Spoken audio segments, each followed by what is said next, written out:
Road Atlanta is a world-famous motorsport facility, renowned for its racing heritage and big calendar events like the IMSA Petit Le Mans and Drift Atlanta.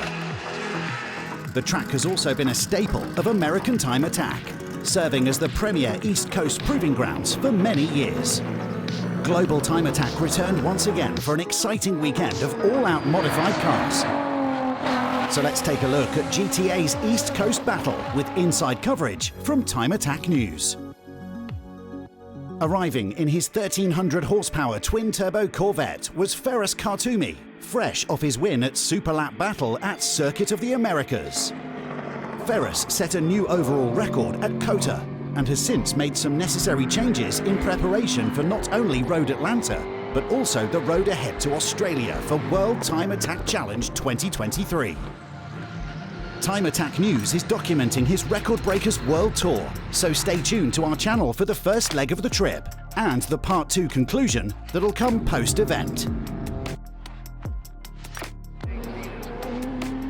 Road Atlanta had not seen the overall Time Attack record reset since Will O'Young's 2018 lap. The pressure was definitely on, as fans knew what Ferris and the twin-turbo Corvette were capable of, with only the weather casting doubts over the weekend. Morning of day one began with on and off light rain that affected the earlier groups, but dried just in time for Group 1. This would be Jackie Ding's first opportunity to get reacquainted and reach for the street class record. Jackie was also fresh off a Super Lap Battle win, having reset the street record in his A90 Supra, and looking to do the same here before officially retiring the car to focus on a new BMW platform. Jackie Ding here. You join us at the beautiful Michelin Raceway Road Atlanta. Well, we woke up this morning and everything was a little bit damp, and we're thinking, oh no, there goes our chances for a record. But by the time Group 1 got to go out, and everything felt pretty good. I went for it. First lap was a 29, and the second lap we clicked off our personal best was a 26.4, with the car not yet turned up. So the record that Amir set, our good friend, our good buddy, our good rival, set here over a year ago was a 25.7. So that's going to be the goal to chase. We've got a couple 10 to go, and I'll see if we can catch up to him on that one. It'll be really fun. It's been a really close battle, kind of like a super lap. We got his record by like 100 or something stupid. And over here, it's going to be close again, and we're super excited to give it a best shot.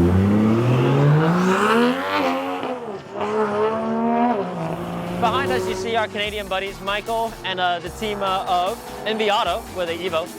Yeah, also in street class, we have a couple customers running around with Supras as well.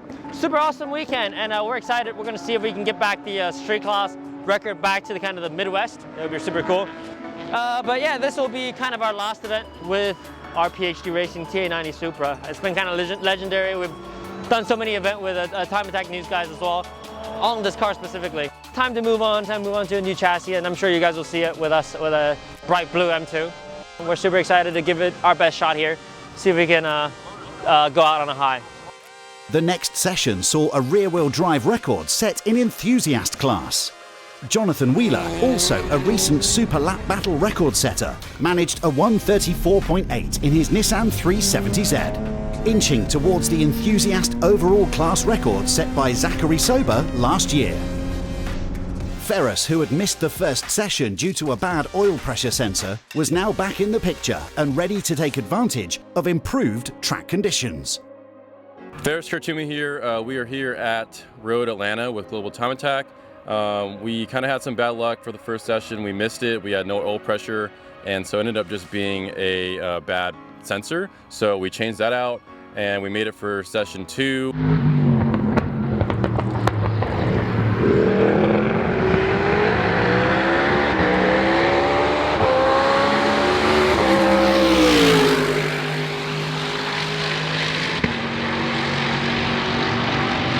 Outlap, we had power steering line burst, and so I just thought it was the power steering pump failing, and I just kind of drove through it. It was pretty sketchy, and somehow it ended up being a 21, so I was like really kind of surprised about that. I was thinking I was on like a 27. That's how kind of dialed back I was, and so we just got back, changed out the power steering pump, made a new line, and we're all ready for tomorrow. So hopefully tomorrow we have sunshine and a dry track. The last session of the day was met by torrential downpours which had just subsided, leaving the track too damp for faster times to be had. Let's take a look at the top times from day one of competition. Making the move up to unlimited was Eric Fleming in the Z06 Corvette and Jason Guzman in his R35 Nissan GTR. Eric was a front runner in the limited class and with his 122.9 set this morning, proved just how much dormant potential could be unleashed when switching over to slicks, already besting his limited class record from last year by 2 seconds. In limited, Corey Ross was leading with a 133, seen lapping continuously, even through damp conditions. Following Corey and only a 10th behind was Mike Osborne in the Nissan GTR and Kyle McCoo in the GR Supra. Jackie Ding managed to set a personal best of 125.897, only a 10th off the street class record. Behind Jackie was Ryan Matthews in his C5 Corvette and Michael Cozier in the Evo 7. Jonathan Wheeler maintained his lead with a 134.8. Also with a record time was Robert Rushton in the Civic Type R. In the chase, Brad Bolcom in his Mitsubishi Evo 10. The Pro Comp class saw Nicholas Bright take the front-wheel drive record for his class in the Spoon Sports Honda Accord Euro R. Sean Bassett in the Datsun 240Z unfortunately hurt his engine during practice the day prior, forcing him to sit this one out.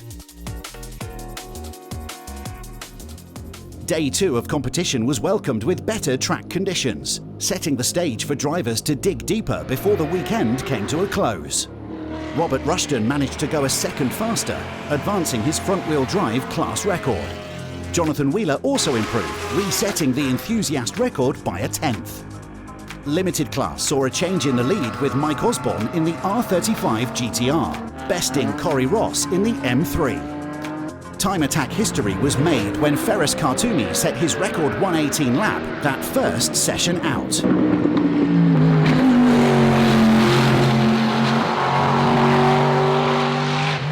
Eric Fleming was gaining pace and followed with a 122.8 before an unfortunate incident approaching turn 10A that would cut his weekend short. His Z06 Corvette had certainly seen better days, but luckily Eric managed to leave the accident unscathed. Jackie Ding was still within striking distance of the record time, but didn't manage to gain the time needed.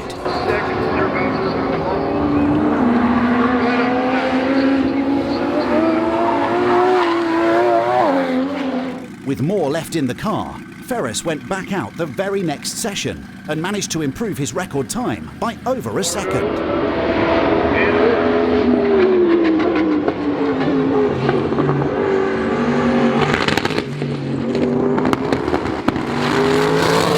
We had some new changes here after Super Lap Battle, new intercooler setup, new engine, some slight bodywork upgrades as far as reinforcement. Started off morning one pretty strong. We went out and set a 118.8, which reset the new overall record. Came back, made some very small changes like fuel and tire pressure. I was gonna put on sticker tires, but it started to get kind of greasy and hot, so I figured save the stickers for later. So I went back out in session 2, dropped another second. Now we have the new overall record here at a 117.7. So we had a great event, great result, and we're ready for World Time Attack. We caught up with Jonathan Wheeler, fresh off his successful weekend in the Nismo 370Z. Road Atlanta, I mean, the track is demanding. It really requires everything from you. There's not any runoff, and because of the prep we had done for COTA, we didn't really do anything to the car. I didn't even buy new sticker tires. First day, weather was a bit sketchy, so we went out and pushed really hard when we had the opportunity, worried about the rain, and we, very first session out, we took the rear-wheel drive record on the car. I mean, this is a record that has stood for 4.5, 5 years, a C8, well sorted, and I mean, we did it in a 370Z. Like, when was the last time you heard that? Finally, we had a break in the weather, and we knew the track was going to be hotter, so we took a little bit of PSI out of the car, went out first session, and we took the overall record by hundredths of a second. It's a record that was reclaimed last year, Zachary Sober. It's a Subaru. The second session, again, took another about half a PSI out, trying to make up for the heat, and we drifted through 1, we drifted through 3, we drifted through 5, 6. I actually had the flagman at 7 kind of step back because, I mean, it was audible. We were sideways, we were full lock, we got through. You know, 160 mile an hour slide through 9 and coming under the bridge through 12. I can't wait to share my in-car footage.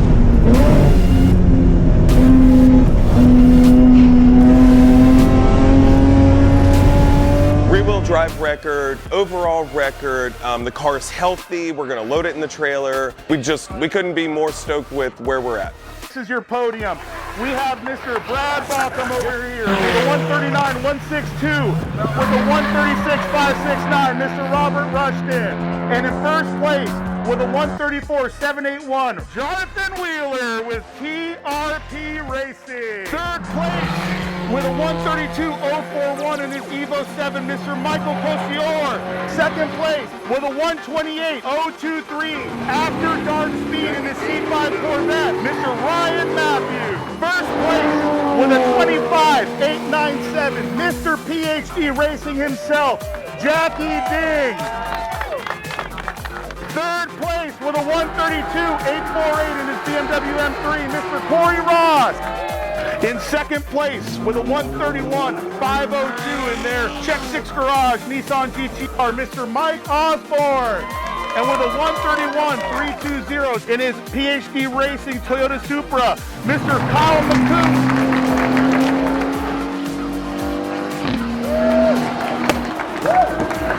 Taking the jump from limited record holder to unlimited with a 125.742, Mr. Backflip himself, Mr. Jason Guzman.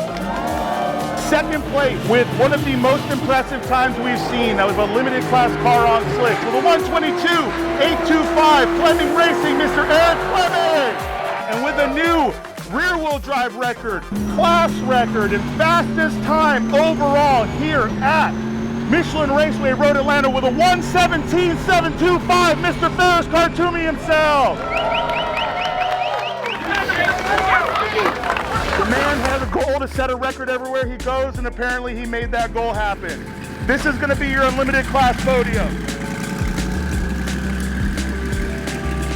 Be sure to subscribe and return for more Time Attack News Inside coverage. We'll be covering Global Time Attack, Grid Life, World Time Attack Challenge, and more as the year progresses. Until then, build to the best of your abilities, never compromise, and keep chasing that perfect lap.